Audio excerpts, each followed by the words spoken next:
আল্লাহর নবী মদিনার প্রেসিডেন্ট, মদিনার মানুষের ঘরে খাবার নাই, বিধবারা না খেয়ে আছে, শিশুরা না খেয়ে আছে। আল্লাহর পয়গম্বরের কাছে সাহায্যের জন্য আসছি। বাইতুল মালে অর্থ নাই, নবীর পকেটেও টাকা নাই, কি করবে? কারো কাছে টাকা নাই। একজন ইহুদি ছিল, তার নাম হলো যায়েদ, মদিনার অধিবাসী, অনেক সম্পদের মালিক, টাকার মালিক। আল্লাহর নবী ইহুদির বাড়িতে যায়, বললে, এ যায়েদ ইহুদি, তুমি আমাকে 1 মাসের জন্য 1000 দিরহাম হাওলাত দাও। কয় হাজার দিরহাম?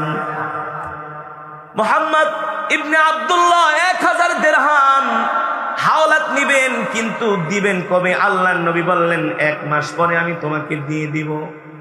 কিন্তু ইহুদি তো ইহুদি, উপরে উপরে নবীজির সাথে ভালো আচরণ করত, কিন্তু ভিতরে ভিতরে নবীজির ছিল বড় শত্রু। কিন্তু আল্লাহর নবীকে এমন ভাবে ধোঁকা দিত, আল্লাহর নবী ওই ইহুদির পেছনে লেগে থাকতো যাতে সে কালেমা পড়ে মুসলমান হয়ে যায়। আল্লাহু আকবার। ইহুদি একটা সুযোগের অপেক্ষায় ছিল, কোন সময় নবীজিকে অপমান করা যায়, অপদস্থ করা যায়।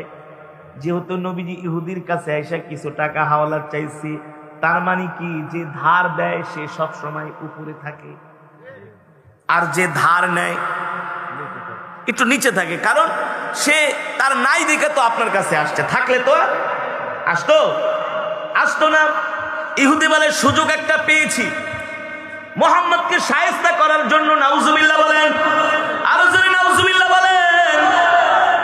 আপনি যদি কাউকে কোনো কিছু হাওলাত দেন, কোনো মজমার মধ্যে তাকে আটকাবে না, যদি আপনার ঈমান না থাকে, আল্লাহর প্রতি ভয় না থাকে, ঠিক কিনা বলেন? উঁচু নিচু কথা যে কোনো সময় বলতে পারবেন। এগুলো হচ্ছে ইহুদি স্বভাবের মানুষ, এগুলো হচ্ছে মুনাফিক বেঈমানদের স্বভাব, যারা মানুষকে শুধু খোঁটা দেয়। আছে না এই সমাজে? কষ্ট দেয়, বলে, তোকে আমি এত সাহায্য করলাম, তুই আমার কথা শুনতে বাধ্য, বলে কি বলে না? আরে তুমি তো সাহায্য করেছো দুনিয়ার কোন মানুষের জন্য নয়, কার জন্য? আরো জোরে বলেন, কার জন্য? তুমি তো আল্লাহর জন্য তাকে সাহায্য করেছো। মান আহাব্বা লিল্লাহ ওয়া আবগাদা লিল্লাহ, রাসূলের হাদিস। তুমি ভালোবাসবা তো কাউকে আল্লাহর জন্য ভালোবাসবা, কার উপরে রাগ করবা তো কার জন্য রাগ করবা? আল্লাহর জন্য রাগ করবা, নিজের ব্যক্তি স্বার্থে নয়। তুমি যদি কাউকে আল্লাহর জন্য ভালোবাসো, সেটাও ইবাদত। কাউকে যদি তুমি আল্লাহর জন্য রাগ করো কারো সাথে, সেটাও ইবাদত।